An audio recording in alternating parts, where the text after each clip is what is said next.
설레는 여행길에 나서 웃음소리가 가득한 인천공항에 불안해 보이는 미국 여성과 한 아이가 손을 붙잡고 비행 탑승을 기다리고 있습니다.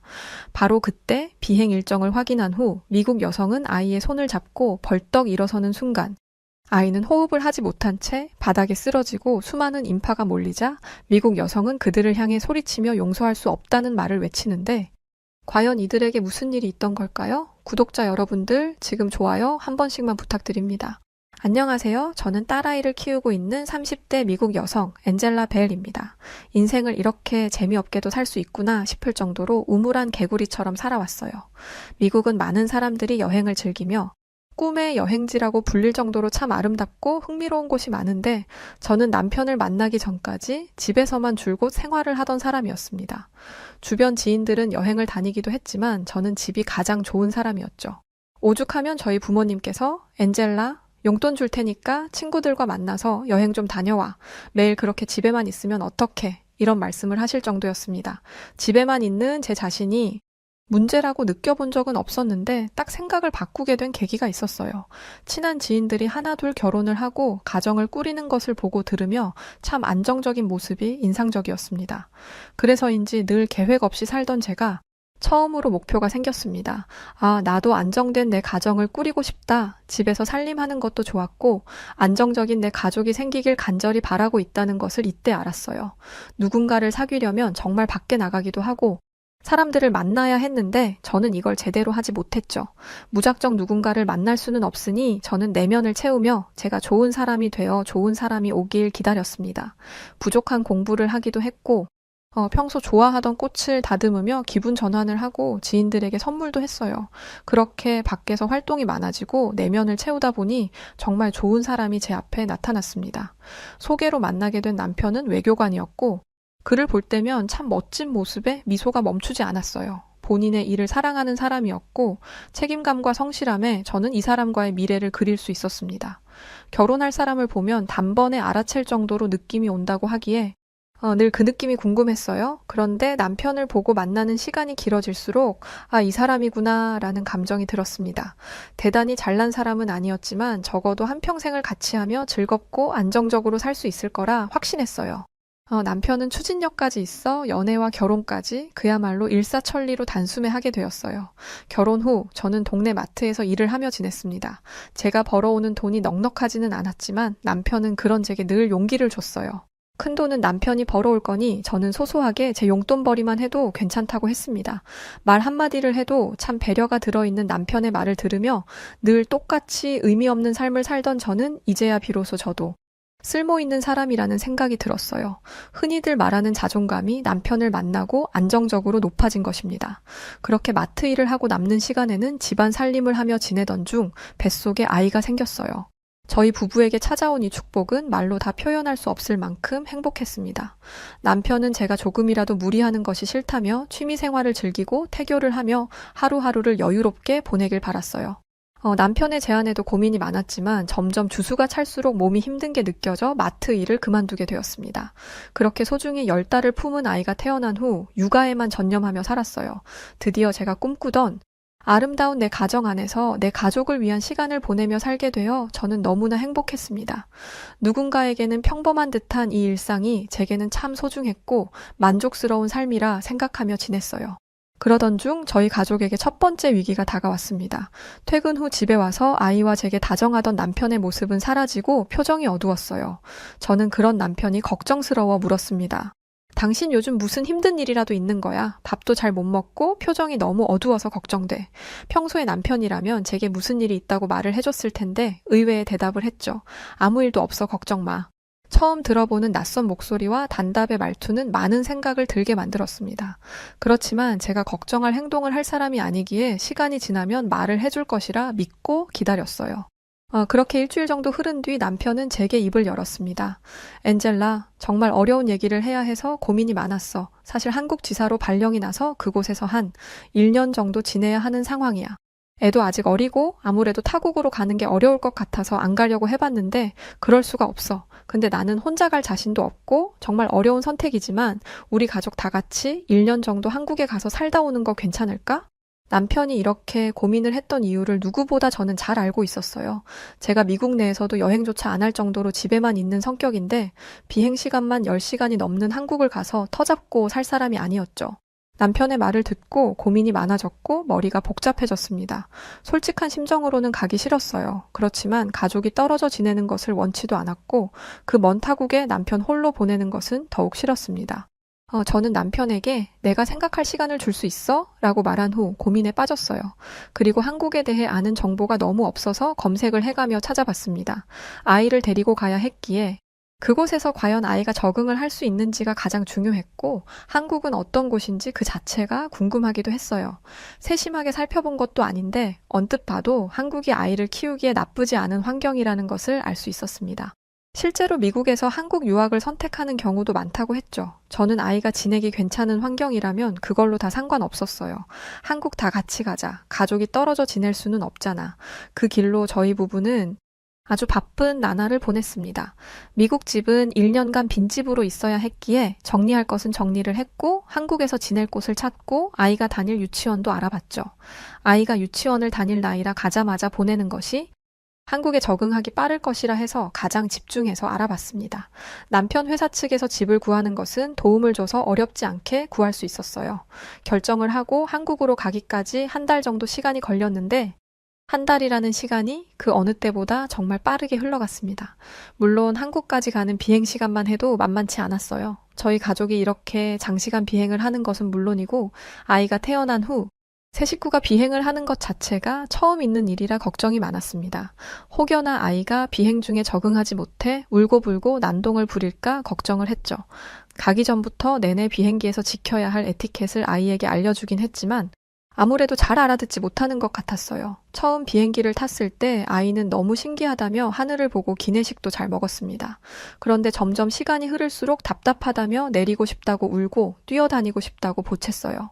성인에게도 미국과 한국 비행 시간은 너무도 길게 느껴지는데 어린아이는 오죽할까 싶었습니다. 혹시 몰라 좋은 자리를 비싸게 주고 사둔 터라 많은 사람들에게 피해를 주지는 않았어요. 또한 한국 승무원 분께서 어린아이들은 힘든 게 당연하다며 함께 놀아주시기도 하고 정말 감사했습니다. 한국인들도 마찬가지겠지만 미국인들은 이렇게 서로에게 피해를 주는 것을 극도로 싫어해요. 본인들이 온전히 즐겨야 하는 비행 시간에 아이 울음과 보채는 소리에 방해를 받는다면 그 자리에서 뭐라고 합니다. 그걸 알기에 더 조심했지만 오히려 한국 승무원들이 중립 입장에서 배려를 많이 해주셔서 큰 문제 없이 한국에 도착할 수 있었어요. 제가 한국에 끝까지 오기 싫었지만 한국에 처음으로 반했던 순간이었습니다. 한국 인천공항에 도착하니 비로소 한국에 왔음을 실감했어요. 저희 가족은 회사 측에서 차량 지원을 해줘 앞으로 살 집까지 바로 이동을 할 수 있었습니다. 서울에 위치한 한 아파트에 거주하게 된 저희 가족은 아이가 다닐 유치원까지 함께 손잡고 걸어가 보기도 하고 놀이터에서 놀아보기도 했어요. 물론 모든 것이 낯설고 정말 이곳에서 적응할 수 있을까라는 스스로에게 던지는 의문이 있었지만 어떻게든 해내야 했습니다. 아이 유치원을 등 하원시키면서 자연스럽게 유치원 엄마들과 대화를 나누게 되었어요. 안녕하세요. 이번에 처음 보는데 이사 오셨나 봐요. 햇살 반 아기 엄마예요. 저는 이때 한국말을 아예 할 줄 몰라서 서로 번역까지 해가며 소통해야 하는 번거로움이 있었는데 유치원 엄마들은 저를 놓지 않았어요. 제가 어떤 사정으로 이 먼 땅까지 왔는지 모두 대화를 나눠 오히려 제게 그랬습니다. 원래 낯선 곳에서 제일 서러운 법이니까 우리랑 친구하고 같이 잘 지내봐요. 한국인이든 미국인이든 뭐가 중요해요? 다 똑같이 애 키우는 엄마잖아요. 저는 운이 좋은 사람이었습니다. 따뜻한 유치원 엄마들은 늘 저를 먼저 챙겨줬고 아이에게 먹일 한국 음식들도 제게 싸다 주곤 했어요. 이거 먹일 때 살짝만 데워서 먹이면 끝이에요. 아주 간단해요. 한 5분 정도만 살짝 데우면 바로 먹을 수 있고 이거는 애 밥 안 먹을 때 밥이랑 그냥 비벼서 주면 뚝딱 잘 먹을 거예요. 너무 고마운 엄마들이라 저는 단체 선물을 돌리며 감사한 마음을 표현하곤 했습니다. 그렇게 유치원 엄마들과 친해지면서 자연스럽게 한국 문화와 교육 문화를 익히게 되었어요. 애들이 유치원 끝나고 함께 키즈 카페에 가는 날이 있었죠. 카페를 가자고 하기에 저는 커피를 마시는 그런 카페인 줄 알았는데 그야말로 애들에게 천국 같은 곳이었습니다. 저희 딸도 난생 처음 가보는 키즈 카페에서 시간 가는 줄 모르고 땀까지 흘리며 얼마나 놀았는지 몰라요. 애들은 저렇게 애들끼리 뛰어놀고 엄마들은 따로 앉아 커피를 마실 수 있다니 신세계였습니다. 아이도 놀 수 있지만 이 시간에 저는 한국 엄마들에게 배우는 게 많아서 좋았어요. 이렇게 대화를 나누면서 제게 많은 것을 알려줬습니다. 저희 딸은 유치원 말고는 다니는 곳이 없었는데 들어보니 한국 아이들은 학원을 많이 다니고 있었어요. 부족한 공부를 하는 아이도 있었고 수영, 피아노, 태권도, 발레, 합기도 등 정말 다양해서 놀랐습니다. 저는 유치원 엄마들에게 물어본 적이 있습니다. 미국에는 이렇게 학원을 다니는 문화가 없는데 한국 아이들은 다 다니는 건가요? 다니지 않으면 아이에게 좋지 않을까요? 미국에서는 학원을 이렇게 다니는 문화가 흔치 않았기에 저는 진심으로 궁금했어요. 아이 학원 보내는 건 엄마 자유예요. 물론 공부를 잘하길 바라서 과하게 보내는 엄마들도 있지만 반대로 아이가 원해서 보내는 경우도 있어요.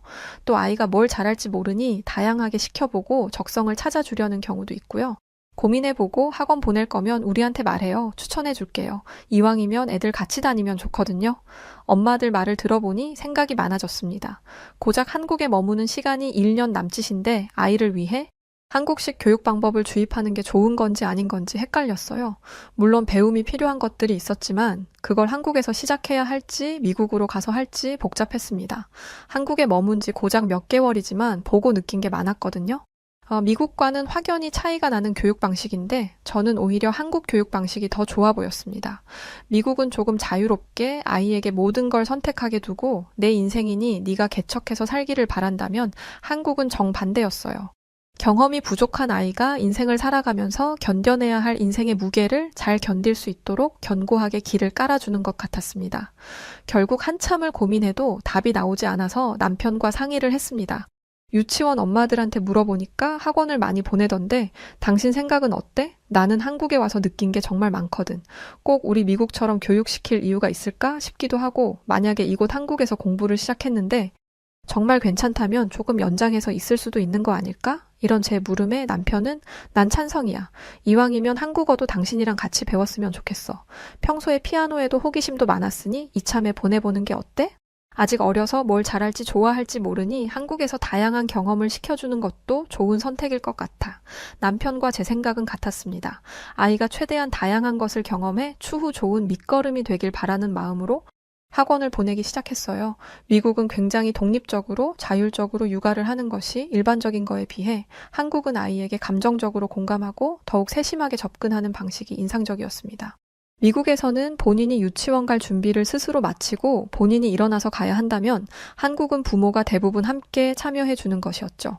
물론 미국에서 한평생을 살았기에 제게 맞지 않는 부분도 있었고 이미 애를 독립적으로 키우고 있어 이런 부분은 흡수하지 않고 그대로 키웠습니다. 그럼에도 제가 느낀 것은 한국의 교육 과정은 굉장히 단계별로 탄탄하다는 것이었죠. 적어도 이곳에서 아이가 학습 과정을 모두 마친다면 본인이 이루고 싶은 모든 것을 이룰 수 있겠다는 생각이 들었습니다.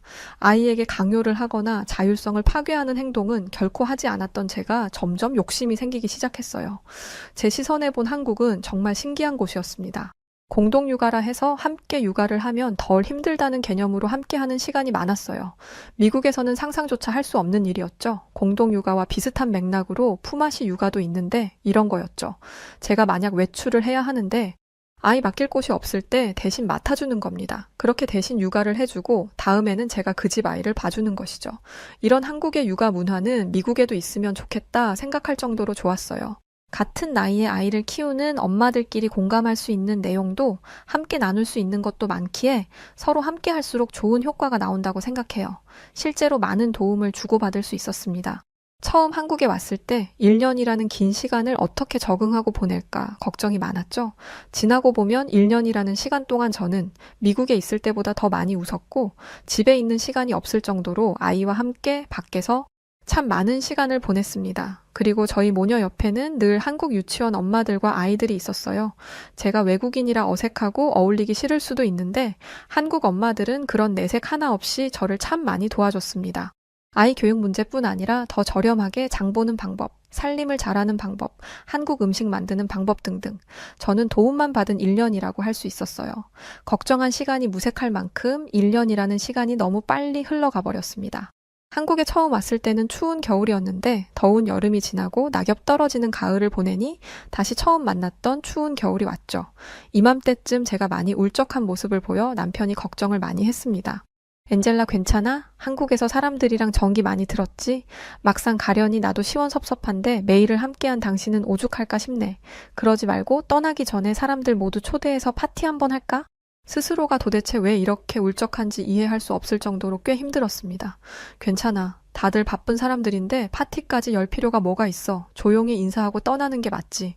거리가 좀 멀어야 놀러 오라는 말을 할 텐데 10시간이 넘는 비행을 하고 정말 누가 와줄까 싶은 생각이 들다 보니 이게 영원히 마지막일 것 같았습니다. 너무 좋은 사람들을 만나 1년 동안 인생에서 느껴보지 못한 감정과 생각을 하며 엄마로서도 한 사람으로서도 많이 성장했는데 이웃 한국인들과 헤어지는 게 싫었어요. 물론 슬펐지만 저희 가족이 원래 있던 자리로 돌아가야 했기에 최대한 내색하지 않으려 노력했습니다. 남편은 끝까지 마무리를 하고 와야 했고 저는 미국에서 살던 집을 정리하기 위해 아이와 남편보다 며칠 먼저 떠나기로 결정했어요. 이제 정말 떠날 시간이 다가왔어. 한국에서의 모든 시간이 참 좋았어. 여기서 계속 살면 좋을 것 같기도 한데 참 아쉽네. 한국에 올 때도 갈 때도 선택권이 없는 게 너무 속상해.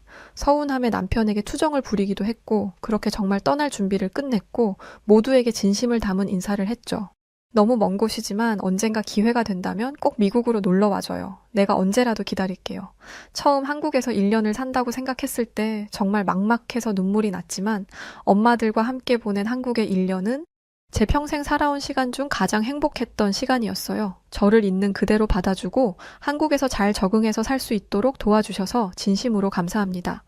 제가 지금은 이런 말밖에 할 수 있는 게 없지만 꼭 우리 미국 집으로 놀러와 주신다면 은혜 꼭 갚을게요. 모두 건강하고 우리 화상 채팅도 종종 하면서 그렇게 지냈으면 좋겠어요. 한국 엄마들에게 마지막 인사를 하는데 눈물이 나더라고요. 꾹 참으려 했지만 모두 눈물을 훔치며 또 웃으며 그렇게 마지막 인사를 했습니다. 인사까지 하고 나니 정말 모든 게 끝이 났구나 실감을 했어요. 그렇게 미국으로 돌아갈 채비를 했고 아이와 길을 나섰습니다. 아이를 데리고 먼저 온 인천공항은 단둘이라 조금 무서웠는데 하필 아이 몸이 좋지 않아서 신경이 더욱 날카로웠어요. 그래도 한국 소아과 약은 정말 잘 들어서 미리 타온 약을 먹이고 대기를 하는데 기상악화로 비행기가 지연되면서 아이 컨디션은 더욱 좋지 않아졌죠. 몸에 힘이 쭉 빠지더니 저를 보는 아이의 시선이 흐릿해지기 시작했어요. 이 상태로 10시간이 넘는 비행을 하면 아이가 큰일이 날 것 같아. 비행 일정을 바꾸려는데 아이가 쓰러졌습니다. 저는 너무 놀라 순간 머리가 하얘졌고 아이를 붙잡고 울기만 했어요. 그런데 놀랍게도 우는 저를 뒤로 하고 한국 사람들이 대처를 하기 시작했습니다. 아이 평소 아픈 곳 있나요? 여기 공항에 병원 있으니 우선 그쪽으로 빨리 가시죠. 어머니 정신 없으시니 제가 안고 뛰겠습니다. 짐 챙기시고 천천히 오세요. 도와달라는 말도 한마디 안 했는데 한국 사람들은 나서서 아이를 공항에 있는 병원으로 안고 뛰었습니다. 이후 저를 진정시키며 의사와 대화를 나눌 수 있게 해줬어요. 아이 증상에 대해서 말을 하고 모든 검사를 진행하게 되었습니다.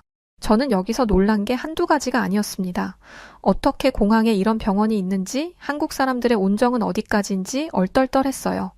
우선 아이가 갑자기 쓰러져 영문도 모른 채 답답한 상황이라 저는 한국인들의 도움을 받으며 공항 내 병원으로 향했습니다. 사실 이것만으로도 많이 놀랐지만 제가 놀란 것은 여기까지가 아닙니다. 한국 의료 수준 굉장하다는 것은 어느 정도 알고 있었습니다. 미국과 달리 정말 신속하게 병명을 파악하고 조치를 해줬어요. 저희 아이는 지병이 없는 아이였기에 단순 감기로 인한 고열 정도로 생각했어요. 그런데 믿고 싶지 않은 일이 벌어지고야 말았습니다. 아이가 급성 백혈병이었고 공항 내 병원에서는 구급차를 불러 대학병원으로 인계를 해주셨어요. 병원까지 도대체 무슨 정신으로 간 건지 정신을 차릴 수가 없었습니다. 제가 이렇게 놀랐던 이유는 이미 한국에 오기 전에, 그러니까 1년 전에 아이 몸에 문제가 없는지 전체적으로 검사를 한번 했었어요. 먼 타국으로 가니 혹시라도 문제가 없으니 해서 말이죠. 그때 저희 애는 너무 건강하다는 진단을 받았는데 어떻게 백혈병일 수 있는지 믿을 수가 없었어요. 병원에 도착해서 아이는 정밀 검사에 들어갔고 저는 눈물이 났지만 보호자로서 밟아야 하는 절차가 있어 하나씩 해내고 있었습니다. 한참 정신이 없는 제게 누군가 다가왔습니다. 한국의 대학병원에는 국제진료센터가 별도로 있어서 제가 한국말을 못해도 아무 무리 없이 이용할 수 있었어요. 공항 내 병원에서 소견서를 받아서 갔던 터라 도착해 정밀 검사를 시행했죠. 한국의 체계적인 의료 시스템에 저는 놀랐습니다. 어느 정도 정리를 하고 남편에게 연락을 하고 검사가 끝나길 또 남편이 오길 기다리는 동안 하염없이 무너져 울기만 했습니다. 아이는 백혈병이 맞았고 당장 치료를 해야 했어요. 여기서 저희 부부에게 두 가지의 선택권이 있었습니다. 한국에서 치료를 할지 미국으로 당장 넘어가서 치료를 할지 말이죠. 한국 의사는 저희에게 그랬어요. 아픈 아이를 무리하게 긴 비행 시간을 거쳐 미국으로 가는 걸 추천하고 싶지 않아요. 저희 병원 그리고 제가 충분히 건강하게 되돌릴 수 있습니다. 한시라도 빨리 아이를 위해 치료가 들어가야 해요. 한국의 의료 수준이 높다는 것은 알지만 너무 잘 알지만 그래도 백혈병은 너무 큰 병인데 타국에서 치료하는 게 맞을지 혼란스러웠어요. 한참을 고민하다 저는 남편에게 그랬죠. 나는 한국을 믿고 싶어. 아니 믿어. 오히려 미국보다 더 건강하게 원래처럼 되돌려 놓을 거야. 여기 남자 우리. 제 말 끝에 바로 입원 절차를 밟고 앞으로의 치료와 수술 상황에 대해서 전해 들었습니다. 많이 고단했던지 울다 지쳐 잠든 아이 손을 붙들고 소리도 못 내고 한참을 울었어요. 엄마가 정말 미안해. 이렇게 아픈 동안 엄마가 아무것도 몰라줘서 미안해. 제가 조금만 더 신경을 썼더라면 아이가 아프지 않았을 텐데 후회가 가득했습니다. 표정도 없이 그저 아이 앞에서만 밝은 척 웃으며 병상 생활을 시작했어요.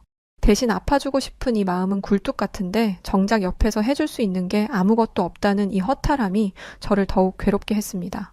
병원 사람들이 말을 걸어도 뭐라고 하는지도 모르겠고 아이가 아파서 우니 다른 사람들에게 피해를 주는 것 같아 죄송하다고 해도 그들이 알아듣지도 못하고 힘들었어요. 1년이라는 시간 동안 한국어를 꽤 배우긴 했는데 아무런 말이 나오지 않았습니다. 그때 유치원 엄마한테 전화가 왔고 한참을 울며 전화를 했어요.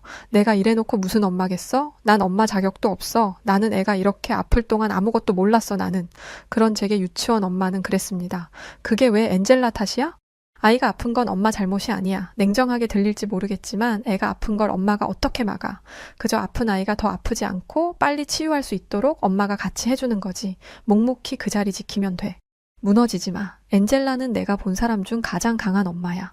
한동안 정신을 못 차렸는데 이 통화를 끝내고 점점 정신이 들기 시작했습니다.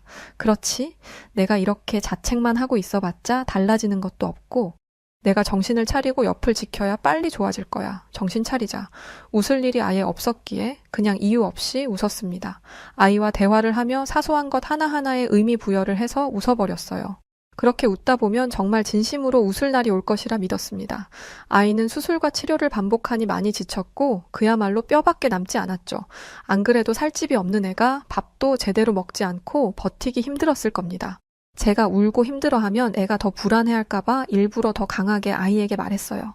이렇게 밥을 먹지 않고 치료를 하면 예전처럼 친구들과 뛰어놀 수 없어. 유치원도 갈 수 없을 거야. 병원에 있는 게 싫다면 정해진 시간에 나오는 이 밥을 다 먹어야 해. 건강해져야 이곳에서 나갈 수 있는 거야. 이런 제 단호함에 어느 날은 울고 어느 날은 제 말을 듣고 밥을 먹기도 했습니다. 아이와 제게 병원에 있던 이 시간은 기억에서 지우고 싶은 괴로운 시간이었어요. 잠든 아이를 두고 잠시 바람을 쐬러 나왔는데 마침 유치원 엄마에게 전화가 왔습니다. 딱 재우고 나왔는데 너무 반갑네. 나 이제 정신 차렸어요. 정말 괜찮아.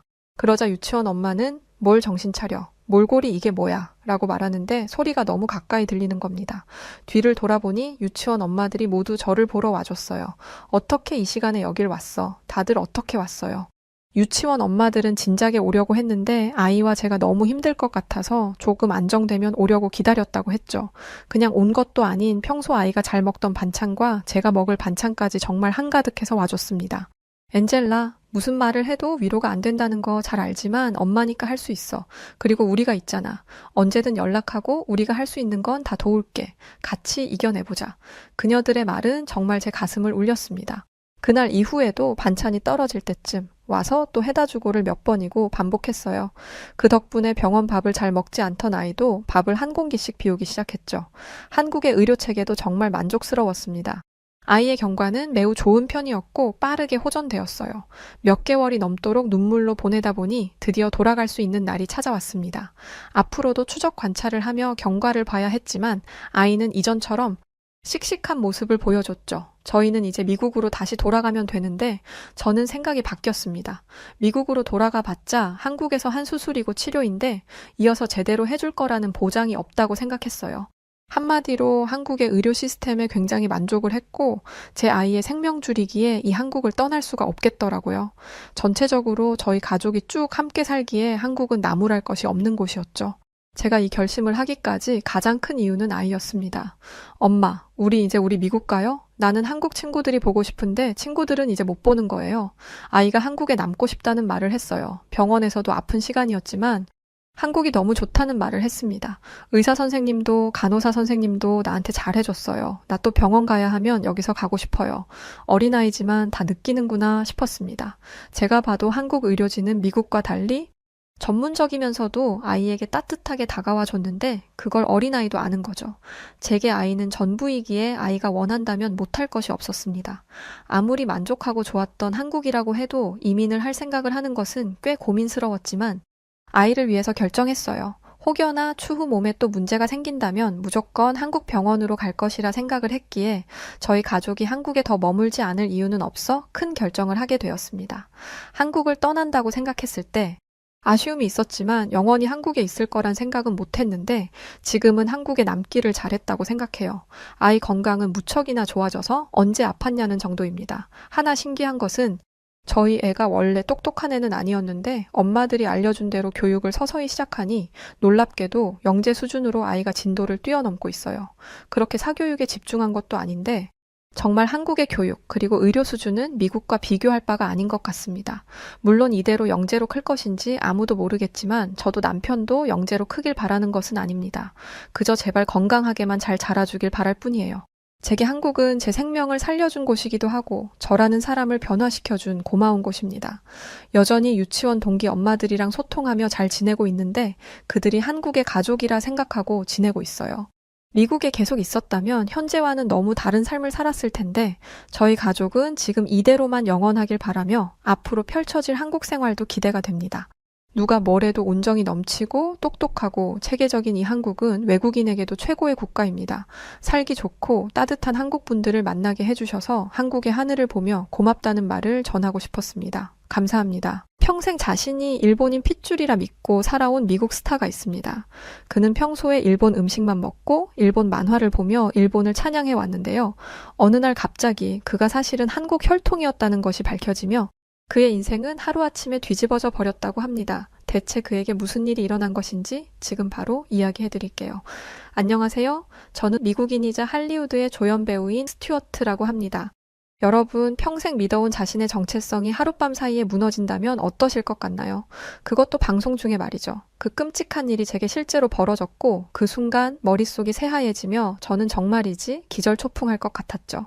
다행히 지금은 그 혼란을 딛고 저는 이제 완전한 한국인의 후손이 되어 당당하게 살아가고 있답니다. 그럼 지금부터 제 인생을 뒤흔든 충격적인 사건들을 하나하나 말씀드릴게요. 저는 어릴 때부터 제 할머니가 일본인이라고 생각하며 자랐어요. 저희 집안 가계도를 보면 할머니 성함이 히로코라고 적혀 있었고 그 때문에 저는 할머니가 당연히 일본인이라고 생각했죠. 저는 제 몸에 일본인의 피가 흐른다는 것이 꽤나 마음에 들었는데 당시 일본은 아시아에서 제일 잘 나가는 나라였기 때문이죠. 저는 늘 일본이 세련되고 멋진 나라라고 생각했고 일본 영화도 즐겨보고 일본 음식도 일주일에 3번씩은 꼭 먹었어요. 그런 저를 보며 친구들은 패트릭 넌 일본 피가 섞여서 그런지 일본 문화를 진짜 좋아하는구나 이렇게 말하곤 했죠. 그렇게 지내다 보니 어느 순간 저는 마치 제가 일본의 대변인이라도 된 듯 행동하게 되더라고요. 어쩌다 한일 갈등 같은 주제의 이야기가 나올 때면 저는 늘 일본 편을 들었어요. 2018년 한국 대법원에서 일본 기업이 조선의 강제징용 피해자에게 배상하라는 판결이 내려졌을 때도 저는 이렇게 말했죠. 한국은 왜 자꾸 과거를 들춰내는 거지? 이미 몇십 년이나 지나간 옛날 일인데 객관적으로 봤을 때 한국인들은 너무 집요하고 쿨하지 못한 것 같아. 한국한테 맨날 머리채 잡히는 일본이 너무 불쌍해. 지금 생각하면 정말 부끄럽고 어리석은 언행이었지만 당시에 저는 그게 멋있어 보인다고 생각했던 것 같아요. 제가 객관적이라고 믿어 의심치 않았던 일들이 사실은 얼마나 편향되고 무지한 것이었는지 그때의 저를 생각하면 지금도 얼굴이 화끈거린답니다. 쥐구멍이 있다면 당장이라도 숨어 들어가고 싶을 정도죠. 하지만 그때 당시에 저는 제가 틀렸다는 생각을 전혀 하지 못했어요. 그러던 어느 날 제 인생을 뒤흔든 사건이 일어났습니다. 그때 저는 연예인의 가족사를 소개하는 스타의 숨겨진 이야기라는 관찰 예능 프로그램에 출연하게 되었는데 저는 드디어 내 일본인 조상님을 대중에게 자랑할 기회다라는 생각에 들떠 있었어요. 하지만 그날 밤 MC의 입에서 한 충격적인 이야기가 흘러나왔고 그렇게 제 인생은 송두리째 뒤집히고 말았죠. 패트릭 씨, 놀라지 말고 들으세요. 저희가 확인해보니 당신의 할머니는 일본인이 아니라 한국인이셨습니다. 그 순간 시간이 멈춘 것만 같았어요. 저는 마치 번개를 맞은 듯 그 자리에 얼어붙어 버렸죠. 뭐라고요? 아니, 그럴 리가 없어요. 분명 뭔가 착오가 있는 거겠죠. 그게 말이 됩니까? 제 할머니 이름은 히로코였다고요. 그러자 MC는 안타까운 표정으로 천천히 고개를 젓더니 이렇게 말하더군요. 맞아요. 히로코는 일본 이름이에요. 하지만 당신은 대부분의 한국인들이 일본식 이름을 강제로 사용해야 했던 암울한 시기였어요. 패트릭 씨, 당신 할머니의 본명은 김자, 해자, 숙자이셨습니다. 김혜숙, 이게 당신의 할머님 이름이에요. 그 말을 듣는 순간 일본의 대변인 역할을 자처하며 살아왔던 제 지난 삶이 마치 주마등처럼 스쳐 지나가며 저는 참을 수 없는 부끄러움을 느꼈답니다. 일본 문화에 대해 자랑스럽게 떠들어대던 순간들, 한국과 일본의 역사 갈등에서 늘 일본 편을 들었던 기억들이 이제는 마치 날카로운 칼날처럼 제 가슴을 파고들었죠. 부끄러움이 물밀듯이 밀려왔고 그 무게에 숨이 막힐 것만 같았어요. 내가 대체 무슨 짓을 한 거지? 그동안 내 핏줄을 배신하고 있었던 건가? 이 죗값을 어떻게 치러야 하지? 아니 그것보다 돌아가신 할머니께 죄송해서 어떻게 해? 할머니를 포함한 모든 한국인들이 일본 때문에 과거에 겪었을 고통과 슬픔을 생각하니 눈물이 왈칵 쏟아졌어요. 그동안 제가 그들의 아픔을 무시하고 살아왔던 것만 생각하면 죄책감에 숨조차 제대로 쉴 수 없었죠. 그 순간 저는 방송 촬영 중이라는 것도 잊은 채 그저 흐느낄 수밖에 없었답니다. 동시에 저는 이제부터라도 제 뿌리를 올바로 알아가야겠다는 결심을 하게 되었어요. 우선 저는 일주일 동안 집 밖으로 한 발자국도 나가지 않은 채 오로지 한국에 대해 공부하는 데 모든 시간을 쏟아부었어요. 그런데 시간이 갈수록 제 가슴에서 참을 수 없는 부끄러움이 솟구치더군요. 특히 위안부 피해자 할머니들의 이야기와 일본의 사도 광산에서 강제 노역을 했던 한국인들의 안타까운 이야기를 알게 되었을 때는 가슴이 찢어지는 듯 했어요. 이렇게 끔찍한 일들이 있었는데 난 어떻게 일본 편을 들 수 있었지? 부끄러움과 죄책감, 그리고 일본에 대한 분노가 뒤섞인 복잡한 감정이 저를 집어삼키는 듯 했어요. 이런 것도 모르고 일본을 찬양했던 과거의 무식한 제가 정말 죽을 만큼 미웠죠. 할 수만 있다면 과거로 돌아가 일본이 좋다고 떠들어대던 제 입을 때려주고 싶었죠. 하지만 지난 시간을 돌이킬 수 있는 방법은 없었고 저는 이제부터라도 진짜 한국인답게 살아가기로 결심했답니다. 그렇게 결심을 하고 난 뒤 저는 망설임 없이 동네에 있는 한식당으로 향했어요. 그곳은 그동안 수없이 지나쳤지만 한 번도 들어가 본 적은 없던 할매 청국장이란 가게였죠. 괜히 긴장되는 마음에 침을 꿀꺽 삼키며 가게 문을 열자 낯선 향기가 제 코를 찌르더군요. 그건 마치 오래된 양말과 치즈를 섞어 놓은 듯한 독특한 향기였죠. 순간 저는 뒤돌아 나가고 싶은 충동에 사로잡혔어요. 그런데 바로 그때 주름진 얼굴의 할머니가 환하게 웃으며 어서 오라고 저를 반갑게 맞아주시더군요. 할머니의 그 얼굴을 보는데 차마 밖으로 나갈 수가 없더라고요. 결국 저는 두 눈을 질끈 감고 청국장을 주문했죠. 잠시 후 뜨끈한 청국장 찌개 정식이 차려졌고 저는 엄청난 긴장 속에 조심스레 한 숟가락을 떠서 입에 넣었어요. 그 순간 저는 저도 모르게 오마이갓 하고 비명을 지르고 말았답니다. 그건 정말이지 충격적인 맛이었어요. 뭐랄까 우주의 신비를 한 숟가락에 담아 먹는 듯한 느낌이었죠. 그 후로 두 번째 숟가락을 입에 넣기까지는 어마어마한 용기가 필요했어요. 이걸 정말 다시 먹어야 하나 하는 생각이 들었지만 이미 엎질러진 물 꾹 참고 먹어보기로 했죠. 그런데 세 번째, 네 번째 숟가락을 뜨다 보니 제 입 안에서 미묘한 변화가 일어나더군요. 처음에 충격이 지나가고 나니 청국장 특유의 깊은 맛이 조금씩 느껴지기 시작한 거예요. 이거 괜찮은데? 묘하게 중독성 있는 향과 구수하면서도 깊은 맛에 저는 어느새 중독되기 시작했어요. 이게 바로 한국인의 맛인가 싶기도 하고 제 몸속에 있던 가짜 일본인이 빠져나가고 진짜 한국인이 들어오는 것 같은 기분이 들기도 했죠. 그런 생각을 하며 숟가락질을 하다 보니 어느새 청국장 찌개를 바닥까지 다 비우게 되더군요. 이게 진짜 내 피가 원하던 맛이구나. 청국장 찌개는 그동안 제가 매일같이 먹어왔던 초밥과는 완전히 달랐어요. 초밥이 잔잔한 호수라면 청국장 찌개는 거친 파도와 거대한 깊이를 자랑하는 바다와 같았죠. 그 순간 저는 제 인생 음식이 완전히 바뀌었다는 것을 깨달았답니다. 그렇게 가게를 나와 집으로 가는 길, 저는 지나가다 한식당이 보일 때마다 발걸음을 멈춰 세우고는 이렇게 중얼거렸어요. 내일은 여기, 그리고 모레는 저기에 가봐야지. 저는 한식의 매력에 푹 빠져버렸고, 그날 이후 아침에는 된장찌개, 점심은 비빔밥, 저녁은 삼겹살. 이렇게 하루 세 끼를 온갖 한식으로 채우며 행복한 나날을 보냈죠. 주말이면 새로운 한식당을 찾아다니는 게 취미가 되었고, 한식 요리 교실에도 등록했답니다. 그러던 어느 날, 오랜만에 동창회 초대장을 받게 되었어요. 그런데 솔직히 조금 걱정이 되더라고요. 친구들도 아마 스타의 숨겨진 이야기를 다 봤을 텐데 어떤 얼굴로 친구들을 만나야 하는지 신경이 쓰였죠. 예전에 저는 일본 대변인이라고 불릴 정도로 일본만을 찬양해댔는데 지금 저는 완전 한국에 중독되어 버렸으니 꼴이 우스워 보이지는 않을까 하는 생각도 들었고요. 하지만 얼마 안 가 저는 이렇게 스스로를 다잡았어요. 에이, 뭐 어때? 청국장 파워로 무장도 했겠다. 두려울 게 뭐 있어. 한국인답게 부딪혀보는 거야. 그렇게 저는 설렘 반 걱정 반의 마음으로 동창회 날을 기다렸답니다. 동창회에서 어떤 끔찍한 일이 벌어질지도 모른 채 말이죠. 며칠 후 드디어 동창회 날이 밝았고 저는 애써 아무렇지 않은 척하며 동창회장에 들어섰어요. 다행히 친구들은 걱정과 달리 저를 반갑게 맞아주었죠. 오랜만에 친구들을 만나니 기분이 아주 좋더군요. 그렇게 마음을 놓은 순간 한 여자친구가 제게 다가와 말을 걸었는데 그 친구는 바로 일본인 사쿠라였죠. 사쿠라는 저와 고등학교 때부터 절친한 사이였는데 그녀를 보자 복잡한 감정이 밀려왔어요. 예전에 저는 일본을 너무나 좋아했고 저 역시 사쿠라와 같은 일본인 혈통이라고 믿었기에 그 애와 가깝게 지냈던 건데 이제는 모든 게 달라졌으니까요. 머릿속이 복잡해지는 그 순간 사쿠라의 입이 열리며 지옥문도 함께 열리기 시작했어요. 패트릭, 나 네가 출연한 TV 방송 봤어. 네가 일본이 아닌 한국인의 후손이었다니. 불쌍해서 어떡하니. 정말 많이 힘들고 속상하겠다. 사쿠라는 눈물까지 글썽이며 저를 안쓰러워 하더군요. 순간 기분이 나빠진 저는 내가 뭐가 불쌍하다는 거냐고 따지려고 했는데 사쿠라는 제 표정이 굳은 것을 알아차리지 못한 것인지 아니면 그냥 무시하는 것인지 계속해서 마음대로 떠들어대더군요. 그래도 걱정하지 마.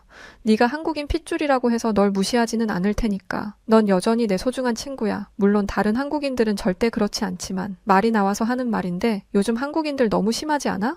대체 과거 일로 일본한테 언제까지 사과를 하라고 하는 건지 과거는 과거일 뿐이잖아? 예전에 저였다면 그녀의 말에 동의했을 겁니다. 하지만 지금은 달랐죠. 저는 당당한 태도로 목소리를 높여 이렇게 말했어요. 사쿠라, 넌 일본이 한국에 어떤 짓을 했는지는 알고 그렇게 뻔뻔한 소리를 하는 거야. 불과 80년 전에 너희 일본은 한국인들을 전쟁 노예로 부려먹었다고. 싸늘한 제 목소리에 동창회장의 분위기는 순식간에 얼어붙었습니다. 모두의 시선이 저와 사쿠라에게 집중되었죠. 사쿠라가 당황한 듯 주변을 둘러보더니 이내 떨리는 목소리로 이렇게 말하더군요.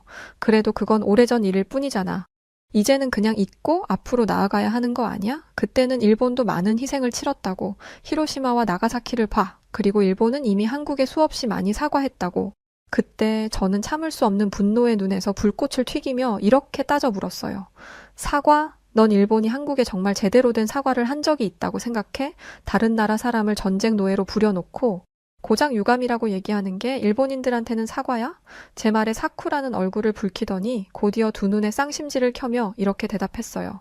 일본만 그랬어? 미국이나 프랑스, 영국도 전부 다른 나라를 노예처럼 부려먹었다고. 그런데 왜 일본한테만 난리야? 저는 사쿠라의 이 뻔뻔한 말에 어이가 없어서 말문이 막힐 지경이었지만 겨우 이성을 유지한 채 이렇게 되받아쳤어요. 전 세계 어디를 뒤져봐도 일본만큼 다른 나라를 잔인하게 짓밟은 경우는 없어. 과거 일본은 한국인들의 이름을 억지로 빼앗고 한글도, 한국말도 못 쓰게 했지. 그건 한민족을 아예 역사 속에서 사라지게 만들려는 수작이었잖아. 일본한테만 난리인 게 아니라 오로지 일본만이 그런 끔찍한 짓을 저질렀기 때문에 이렇게 얘기하는 거야. 사쿠라가 말문이 막힌 듯 잠시 침묵했습니다. 하지만 이대로 질 수는 없다고 생각한 것인지 곧 다시 입을 열더군요. 그래도 요즘 우리 일본은 달라졌어. 이제는 한국과 평화로운 관계를 만들려고 노력하고 있단 말이야. 그런 일본에게 생트집을 잡는 것은 한국이라고. 이 말을 들은 저는 한숨을 쉬며 이렇게 일침을 날렸죠. 네가 지금 감히 평화를 입에 올려? 그럼 독도 문제는 어떡할 건데? 일본은 지금도 계속해서 한국의 고유한 영토인 독도를 자기들 것이라 주장하는데 그게 평화를 원하는 태도야? 게다가 너희는 아직도 야스쿠니 신사에 참배를 하고 있지. 전범들을 영웅으로 모시면서 대체 무슨 평화를 바란다는 거야? 그러자 사쿠라는 이를 악물고 저를 노려보더니 이렇게 소리치더군요. 그래도 한국은 일본에 비해 뒤처진 나라잖아. 한국은 노벨상 수상자도 없는 거 다 알아. 사쿠라의 말에 저는 감정이 북받쳐 올라 이렇게 소리쳤습니다. 사쿠라 너 그거 알아? 일본이 생명공학과 화학 분야에서 노벨상을 받을 수 있었던 건 전부 과거 일제강점기에 한국인들을 대상으로 각종 끔찍한 실험을 해댔기 때문이야. 넌 그렇게 역겨운 실험 자료를 기반으로 받은 노벨상이 자랑스러워? 이어서 저는 한국이 일본에 비해 뒤처진 나라라는 사쿠라의 말에 반박하기 시작했어요. 한국은 일본에 철저하게 짓밟힌 뒤에도 무려 반세기 만에 세계 10위권의 경제 대국이 된 나라야. 넌 감히 그런 한국을 향해 뒤처졌다고 말했지? 그럼 한국산 드라마, 한국산 전자제품, 한국산 AI 기술에 열광하는 일본은 대체 뭔데? 제 말이 끝나자마자 사방에서 수군거리는 친구들의 목소리가 들려왔습니다. 방금 패트릭이 한 말, 저거 진짜 사실이야? 한국이 그렇게 대단하다고? 그런데 사쿠라는 왜 저래? 요즘 일본 경제가 망하기 직전이라더니 잘 나가는 한국한테 열등감 느끼는 것 아니야? 그렇게 친구들의 수군거림이 계속되자 사쿠라는 더 이상 버티지 못하고 서둘러 자리를 떠버렸어요. 뒤돌아보지도 않고 마치 도망치듯 동창회장을 나서는 그 애의 뒷모습은 너무 초라해 보였죠. 그 순간 제 마음속엔 묘한 감정이 들었어요. 승리감도 있었지만 씁쓸함도 함께 느껴졌죠. 저는 사쿠라가 싫었던 것이 아니라 일본 정부가 하고 있는 행태가 잘못되었다고 생각한 것인데 오랜 시간 잘못된 역사를 배운 터에 사쿠라가 저런 생각을 갖고 있었을 테니까요. 괜히 오랜 친구가 역사 문제로 저와 말다툼하고 나갔다 보니 마음이 좋지 않았습니다. 그때 옆에 있던 친구 한 명이 조심스럽게 말을 걸어오더군요. 패트릭, 사실 나는 일본이 한국을 식민 지배했다는 것은 알고 있었는데 난 그저 한국이 요즘 잘 나가는 나라라고만 생각했지 그 뒤에 그렇게나 슬픈 역사가 있는 줄은 꿈에도 몰랐어. 그러자 다른 친구들도 이 의견에 동참해오기 시작했어요. 나도 그래. 일본이 한국을 지배했을 때 얼마나 많은 사람들이 죽고 상처를 받았는지 정말 몰랐어. 한국 사람들 정말 힘들었겠다. 저는 친구들의 말이 이어질수록 마음 한구석에서 무언가 뜨겁게 일렁이는 걸 느꼈어요. 한국이 겪은 고통의 역사는 명백한 사실임에도 불구하고 이렇게 많은 사람들이 몰랐다는 사실에 충격을 받았죠. 이어서 저는 유대인들이 독일에 의해 받았던 고통은 전 세계 사람들이 너무나 잘 알고 있다는 것이 떠올랐어요. 대부분의 사람들은 유대인이 겪었던 일들을 안타깝게 여기고 연대의 목소리를 내고 있죠. 그런데 한국의 역사는 그렇지 못해요. 수백만 명의 사람들이 목숨을 잃고 고문당했는데도 그 사실을 제대로 알고 있는 사람은 별로 없죠. 독일의 침략과 나치의 만행에 대해선 누구나 다 알고 공감하는데 한국은 여전히 그저 일본이 잠깐 지배했었지 정도로만 인식되는 현실에 저는 너무나도 안타까웠어요. 그 순간 제게 어떤 강렬한 열망이 생겨나기 시작했어요. 그건 바로 전 세계 사람들이 한국의 역사를 제대로 알 수 있도록 나부터 나서야 한다는 강렬한 사명이었죠. 그래, 이제부터는 내 뿌리와 내 역사를 더 많은 사람들에게 알려야겠어. 이 결심은 마치 제 가슴 속에 불을 붙였고 그날 이후 제 인생은 완전히 달라지기 시작했어요. 첫 번째 변화는 바로 배역 선택에서 나타났죠. 어느 날 매니저가 신나는 얼굴을 하고는 대본 하나를 제게 내밀더군요. 패트릭, 좋은 소식이야. 전쟁 영웅인 일본 사무라이 역할이 들어왔어. 완전 스케일 큰 블록버스터 영화인데 출연료도 어마어마하다고? 예전에 저 같았으면 두근거리는 마음으로 얼른 대본을 펼쳐봤을 텐데 이번에는 그러지 않았죠. 저는 깊은 한숨을 내쉬며 단호하게 말했어요. 나 그 배역 안 해. 매니저는 갑작스러운 제 반응에 당황한 표정을 지으며 이렇게 소리쳤어요. 뭐, 안 한다니? 그게 무슨 소리야? 이건 정말 엄청난 기회라고. 너 이 배역 놓치면 후회할 거야. 그럼에도 불구하고 저는 고개를 저으며 이제 일본인 역할은 절대 하지 않을 거라고 답했죠. 나는 한국인이야. 내 정체성을 분명하게 알게 된 이상 일본 사무라이 역할은 맡을 수 없어. 일본은 한국에 아직 사과조차 제대로 하지 않았는데 한국 핏줄인 내가 일본을 미화하는 배역을 맡는 것은 말도 안 되는 일이지. 이제 나는 내 정체성을 지키고 한국의 역사를 알리는 배역에만 집중할 거야. 그게 내 길인 것 같아. 매니저는 제 결연한 태도에 어쩔 수 없다는 듯 한숨을 내쉬며 한국인 배역을 찾아오겠다고 하더군요. 하지만 여기는 미국, 헐리우드였고 여기서 한국인 배역을 찾기란 쉬운 일이 아니었어요. 몇 주가 지나도 좋은 소식은 들려오지 않았죠. 그래도 저는 괜찮았어요. 비록 당장 눈에 보이는 어떤 결과물은 없었지만 이렇게 노력하는 과정 자체가 의미 있다고 생각했으니까요. 언젠가는 기회가 올 거야. 그때를 위해 지금 준비하는 거지. 이렇게 생각하며 저는 한국 영화와 드라마를 보며 한국어 공부도 하기 시작했어요. 가끔 마음이 불안해질 때면 청국장 한 그릇을 먹으며 나는 한국인의 핏줄이니 한국인답게 끈기 있게 이겨내자고 마음을 다잡았죠. 그렇게 하루하루를 보내던 어느 날 갑자기 세상이 변하기 시작했어요. 어느 순간부터 TV만 켜면 온통 한국 영화와 드라마 얘기뿐이었죠. 거리를 걸으면 한국말이 심심치 않게 들려왔고 카페에서는 한국 아이돌들의 노래가 흘러나왔어요. 마치 거짓말처럼 한국 문화가 마치 태풍처럼 미국을 휩쓸게 된 거죠. K-팝, K-드라마, K-뷰티, K-푸드, K-무비까지 이제 이런 단어들은 미국에서 일상이 되어버렸어요. 그러면서 한국 배우들이 주연으로 대박 영화에 캐스팅되는 일도 늘어났죠. 저는 가슴이 벅차올랐어요. 그동안의 노력이 헛되지 않았다는 느낌이 들었죠. 제가 그토록 바라던 변화가 실제로 일어나고 있었으니까요. 이제 얼마 안 있으면 내 차례가 올 수도 있겠어. 저는 그런 희망에 부풀어 더욱 열심히 오디션 준비를 했어요. 제 한국어 실력은 날로 늘어갔고 한국 배우들의 연기도 연구하며 저만의 스타일을 만들어갔죠. 그리고 마침내 그토록 기다리던 기회가 찾아왔어요. 매니저에게서 전화가 온 거예요. 패트릭, 드디어 네가 기다리던 소식이야. 브로드웨이에서 배우를 캐스팅하는 중인데 제작사에서 너를 한번 보고 싶대. 매니저의 말을 듣는 순간 저는 정말 꿈을 꾸는 것만 같았어요. 도저히 믿기지 않아 제가 방금 들은 말이 사실인지 다시 한번 확인할 정도였죠. 그러자 매니저는 정말이라며 며칠 뒤에 오디션을 보러 갈 것이니 준비 단단히 해두라고 하더군요. 그 말에 저는 거실 한가운데 그대로 주저앉아 눈물을 쏟았어요. 그동안의 노력, 좌절, 희망이 주마등처럼 스쳐 지나갔죠. 그리고 마침내 오디션 당일 저는 아침 일찍 일어나 할머니의 청국장으로 든든히 배를 채웠어요. 그리고는 그 힘으로 오디션을 보러 갔죠. 안녕하세요. 저는 위대한 한국의 핏줄을 진하게 이은 패트릭이라고 합니다. 저는 이렇게 또박또박 한국어로 인사를 했어요. 그러자 제작진의 눈이 반짝 빛나더군요. 아무래도 요즘 한국이 대세이다 보니 제게 엄청난 기대를 하고 있는 것 같았어요. 저는 그 기대에 부응하고자 혼신의 힘을 다해 준비해온 연기를 펼쳤죠. 그리고 마침내 연기를 끝낸 순간 우렁찬 박수 소리가 들려왔어요. 브라보, 정말 완벽해요. 당신이 바로 우리가 찾던 그 사람이에요. 그 말을 듣는 순간 저는 무대 위에 그대로 주저앉아 흐느끼고 말았죠.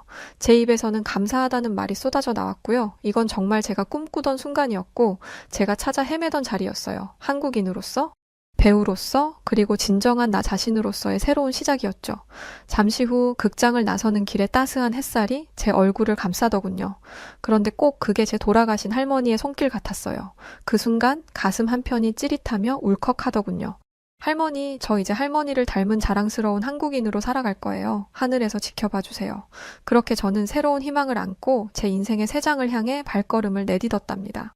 할머니의 사랑과 제 뿌리에 대한 자부심을 가슴에 품은 채로 말이죠. 그날 이후 제 삶은 정말 바쁘게 돌아가고 있어요. 브로드웨이 작품 준비로 매일 밤낮 없이 연습하는 와중에도 한국계 미국 청소년들을 위한 멘토링 프로그램에도 참여하고 있거든요. 이 프로그램에서 저는 일제강점기의 역사와 한국의 현대사에 대해 강연을 하고 있죠. 여러분, 대한민국이라는 나라의 역사는 고난과 극복의 연속이었습니다. 먼저 일제강점기를 생각해 봅시다. 1910년부터 1945년까지 35년간 한국 사람들은 일본의 지배 아래 있었어요. 그때는 정말이지 암흑의 시기였죠. 하지만 한국인들은 결코 굴하지 않았어요. 3.1 운동을 통해 한국이 자주 독립국임을 당당하게 외쳤죠. 그 후에 한국전쟁으로 온 국토가 폐허가 되었을 때도 한국인들은 마치 불사조처럼 전쟁의 잿더미 속에서 다시 일어섰죠. 한강의 기적이라고 불리는 이 경제 성장은 전 세계를 놀라게 할 정도였죠. 하지만 1997년 또 다른 시련이 찾아왔어요. 바로 IMF 외환위기였죠. 이 부분에서 저는 잠시 멈추고 아이들의 반응을 살펴보았어요. 그들의 눈에는 걱정이 가득했죠. 저는 그들을 향해 걱정하지 말라는 뜻으로 한번 미소를 지어준 후 이야기를 계속했어요.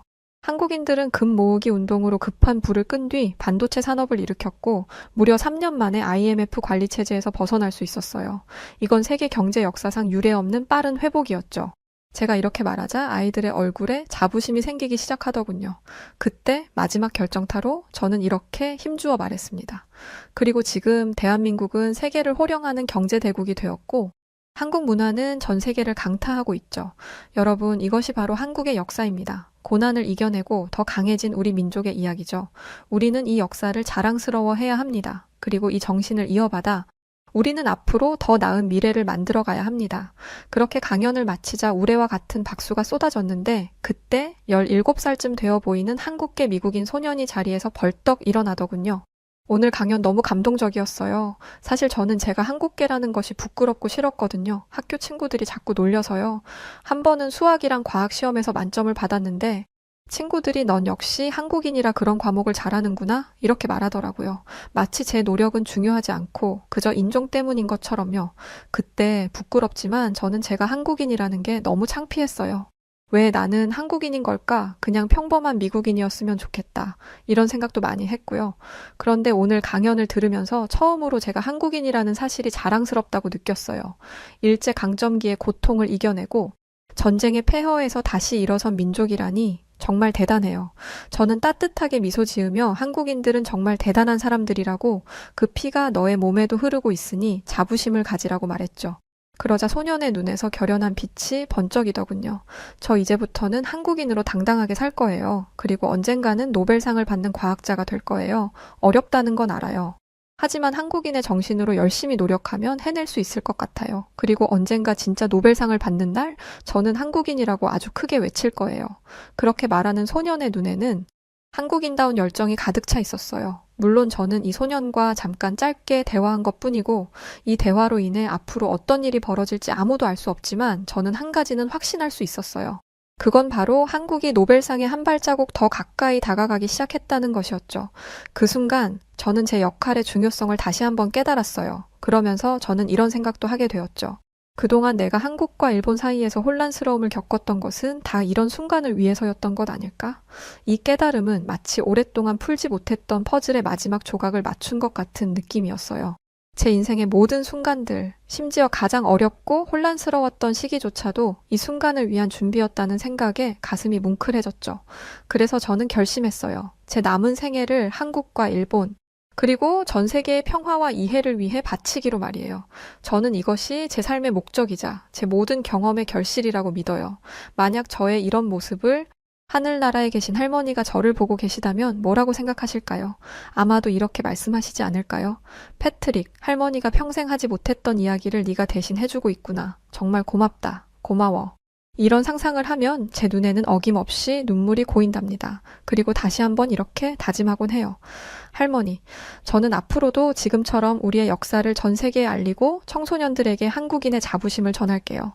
재미교포 2세, 3세들이 자신의 뿌리를 잊지 않도록 돕고 그들에게 한국의 역사와 정신을 널리 알리는 것이 이제는 제 사명이 된 것 같아요. 그들이 자신의 정체성을 부끄러워하지 않고 오히려 그것을 자랑스럽게 여기며 살아갈 수 있도록 최선을 다해 도울게요. 할머니께서 하늘나라에서 이 이야기를 들으신다면 조금이나마 기뻐하시겠죠? 저는 그렇게라도 한국인인 할머니를 일본인이라 착각하고 살아온 제 잘못을 씻어내고 싶어요. 동시에 제 사연이 한국인 여러분 한 분 한 분의 가슴에 작은 불씨를 지피는 계기가 되기를 바라요. 그 불씨가 모여 큰 불꽃이 되고 그 불꽃은 자부심이 되어 세계 무대에서 우리를 당당히 빛나게 해줄 테니까요. 그럼 자랑스러운 한국인의 후손님에 감사하며 저의 이야기는 이만 마치도록 하겠습니다. 네, 오늘 사연 여기까지입니다. 미국에는 한국인의 피가 섞여 있는 교포들이 많이 있다고 합니다. 그런데 이런 분들이 모여 역사를 함께 배우고 한국의 피를 가진 것에 자부심을 가지고 살고 있다고 하는데요. 아마 오늘 사연이 그런 분들을 대변했던 사연이 아니었나 싶네요. 늘 한국을 위해 애써주셔서 고맙습니다. 자, 여러분, 그럼 오늘 사연 어떻게 들으셨나요? 사연이 좋으셨다면 구독과 좋아요 부탁드리고요. 지금까지 저는 여우튜브 송은지였습니다. 영상 끝까지 시청해주셔서 감사드리고 언제나처럼 늘 우리 구독자분들 사랑합니다. 감사합니다. 당신만의 여